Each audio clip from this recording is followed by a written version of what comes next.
Oh, okay. This is the Naughty pretzels. Yep, smoky cheddar bacon. And you guys got them for sale behind the counter. Yep. Sweet. We've actually had people come buy these for stocking stuffers, Christmas. That's a great idea. Great idea. You good, bud? We've been good this week. Oh, cool. All All right. right. First time? Well, yeah, it is actually. Guys, welcome to the flight review. I'm joined today by Matt, who's one of the brewers, if not the brewer, correct? Mostly the brewer. Mostly the brewer, not the head brewer. No. The brewer. So we've got 4 beers here at Snow Peak Brewing. Let's go ahead and give us a rundown of what we got here. Okay. So my right, your left as you're facing the radio dial. We have Snow Peak Light.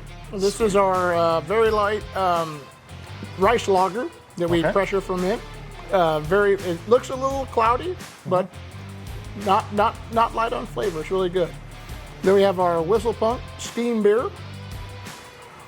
Darcy Blows Central Oregon Coast IPA. More on that later. Yeah.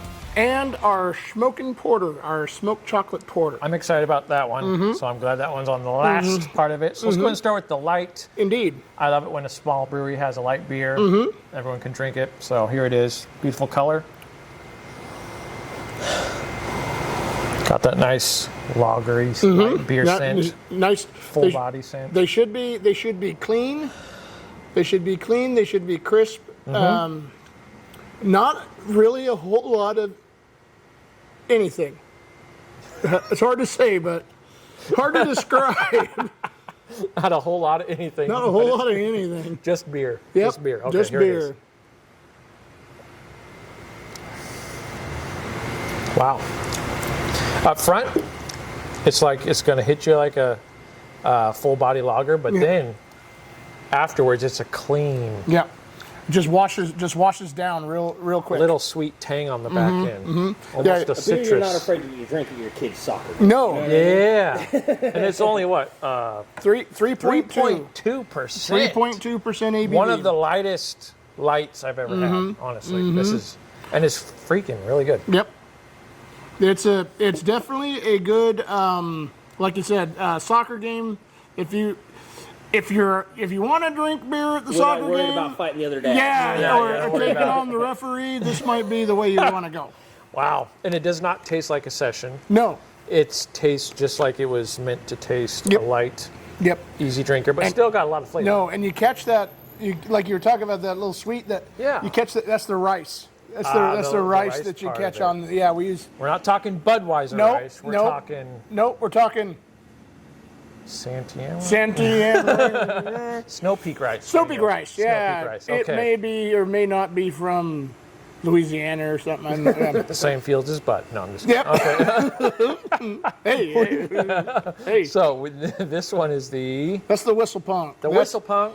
That's the steam beer, or California Common for all you beards out there. The Cali Common. Cali Okay. Common, yeah. The original name for this beer, the working title of it, was Commonus Californicatus. It's a mouthful. Yeah, Sounds like a scientific name. that is Matt Latin for a common fucking Californian. But, I love it. But we decided we shouldn't go with that, so we went with Whistle Punk, which is a callback to the old logging days up on Snow Peak Mountain. All right, and coming at 5.1%. So here it is. Let's try it.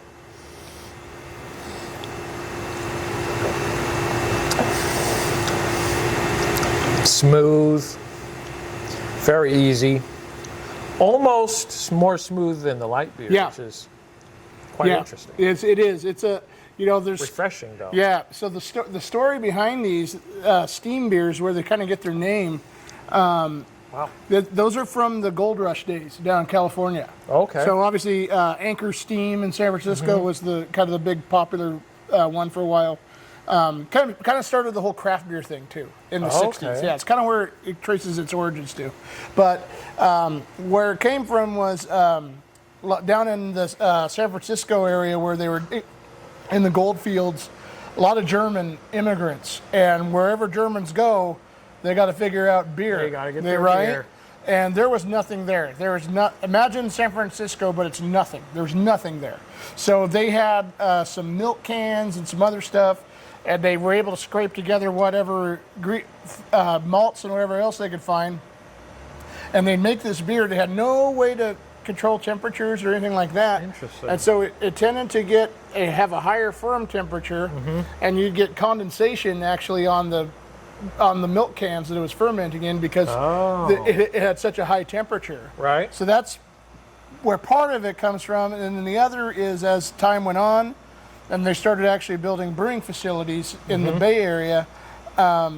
They didn't have any copper works or things like that. So like in Germany and all them back then, they would have copper coils in their kettles that would pump water from the rivers to chill the worts down. Well, they didn't have that, so what they would the air in San Francisco Bay is so cool that they would actually have the wort in bins, and they just drag it outside. Really? And so you'd see steam come flying off of it, and that's where the name came from. Yeah. Oh, it does have a very German style flavor. It uses we use a German lager yeast in this, but we fermented at about 65, 66 degrees, so it's up in the ale temperatures. Okay. Yeah, and so what that does is it just kind of spurs it on a little bit more, and folks always, they look at these and they think it's going to be an amber or a red. Right, yeah, it's got that characteristic look to it. Yeah, but they go, so what's it like? And it's really its own thing. And It is its own. it is the only recognized American beer style.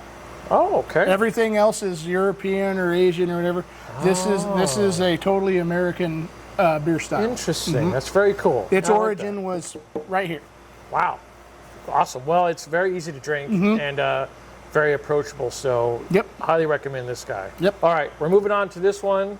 Got Thar She Blows Central Oregon Coast IPA, and I cannot wait for you guys to see the main video where we really get in depth to this. So one of the only IPAs on your guys' menu board. Currently. Very dark color. And I like it. You guys have to stay tuned to learn more of the story. We're not going to spill the beans. No. But I will tell you that this is its own brand new style, only brought to you by Snow Peak Brewing. Great. So let's see if any other breweries pick this up See if they pick it and up. start running with this. Start seeing cock everywhere. Yep, the Cock IPA. The Cock That's IPA. as far as we'll go. The Central Oregon Coast IPA. This is coming in at 6.5%. Yep. Probably your highest ABV beer on tap, right? Currently. I believe so. Yeah, right now currently. this is the highest, so 6.5%. So We've got a couple of them in the queue that are higher than that, but right now that's our highest one. up front, you're going to get that almost piney IPA flavor. It does bitter up at the back end. Fire truck going by. Yeah, it gives us this bitter back end. Not too bitter, just enough to let you know this is still an IPA. Still an IPA. It's still an IPA. It's just a little different. It's West Coasty, but it's Yeah. Central Oregon coast. It's more pinpointy, right? It's more accurate. Up front, it does give you that West Coast style flavor, just a second, just a smidge. and then it's like, Yeah. here's the Now Central Oregon we've Coast. had people go. Okay. We've had people go. Do you have a West Coast IPA? Go. Well, we brew them all in Staten, Oregon, which is on the west coast of the United States. So yes, every single this porter, as a matter of We're fact, in is the a West Central Oregon, Coast so it worked. porter. How about that, huh? Wow. And, All right. and then the other one, the great word from the uncles and dads is, "Do you got a domestic?" And we're like, "We comes from right over there, man. It don't all get domestic. it doesn't even What get. are we talking about here? It doesn't even get more Okay. domestic. On to the porter, which I have not tried yet. Yep, the smoking porter. There it is. So this is a smoked chocolate porter, meaning we use some smoked malt and some chocolate malt in it. There is no chocolate. There's no cacao nibs. So it's a chocolate malt. chocolate malt. Interesting. And this is one of our homebrew beers. So we kind of unofficially call these the front porch series. So this is Crystal and I came up with these on the front porch. ABV on this one is 5.7. 5.7. 5.7. All right, here, very dark for a porter. I love that. A lot of the porters we've had on the show lately have been very Almost like can a see through them. dull color, yeah. so I'm excited to try this. I've got a lot of porter in the background, so here we go. Wow. Okay. It's got a little tangy sweetness on the back end. Up front, it's smooth, easy to drink. You get that kind of chalky porterness right there in the middle, and it leaves this like tanginess on the back end. Yep. So it's a very good. I like this porter. This is a very good porter. It's a damn good porter, and it's another interesting thing about this porter. It is our largest single dose of hops. Wow. Of all of our beers, even our IPAs, this gets a really big charge of Willamette hops. One hop addition, but it's big, and to the point where sometimes the old pump has a little trouble with it. But very popular. I'm going to tell you, it's very popular with the light lager crowd that enjoy the silver cans. They like this one. Weird, but yeah, they do. I can see it. It's got a lot of flavor, but it's like a brighter, Yeah. uplifting, Yeah. easy drinking. It still has but it's like a watery, like easy drinking part it's to it. it's mellowed out. It's Like it's a porter. Yeah, But It's- with a little more tang, a little more.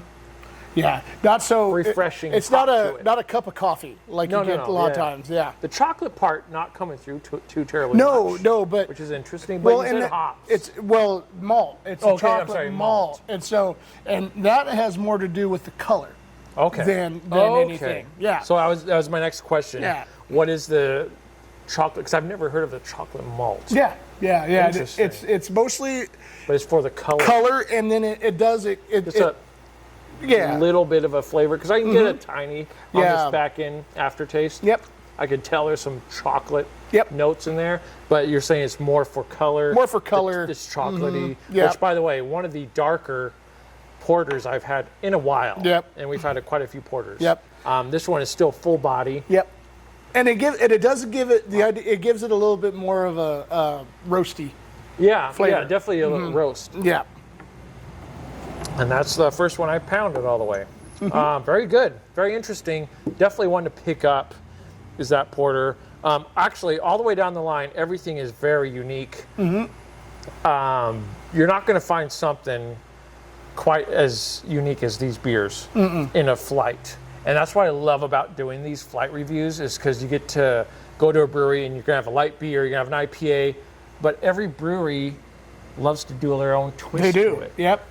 Y'all like to make it your own, Yeah. and I love it, and that's why I do this, and I love to hear the story behind why each of these are the way that they are. So ratings, are you ready for this? Here we go. Here we go. Ratings on this flight, everything is exactly what you said it is. Everything is very approachable, very drinkable. My favorite, even though I drank the whole thing, I'm going to have to stick with, I was going to say the light, but I'm going to go with this one. The Whistle Punk. The Whistle Punk is such a smooth, easy drinker, and it's at 5.1%. Yep. I like this beer a lot. The light is very, very good, and I, like you all know, I love having a light beer. So Awesome. ratings, I'm gonna go. I'll give it an 8.1. 8.1 out of 10. 8.1. Wow. No, we'll go for that. Each one is, like I said, what you said it is, unique in flavor. Everything is very approachable. Yeah. And this whole brewery is very approachable. And as you guys are going to see in the coming days of this Behind the Brew episode, you're going to hear his whole story. You're not going to want to miss it. This brewery has very approachable beer, and I love that. 'Cause that's what I have been screaming about on this show. Me and Dave have had many conversations about beer breweries having more approachable beers, something that people can come in and not be afraid of or be right. or They're gonna take a drink and be like, Feel Yeah. like there's not something for them. yeah, all right. exactly. Yeah, exactly. even their lager is very hard to, you know what I mean? And these are all super easy to You come betcha. by. You betcha. So there's the review, guys. Remember, coming up in the next week or so, the Story Behind the Brew will be coming out and premiering. Hopefully I see you guys here at this brewery.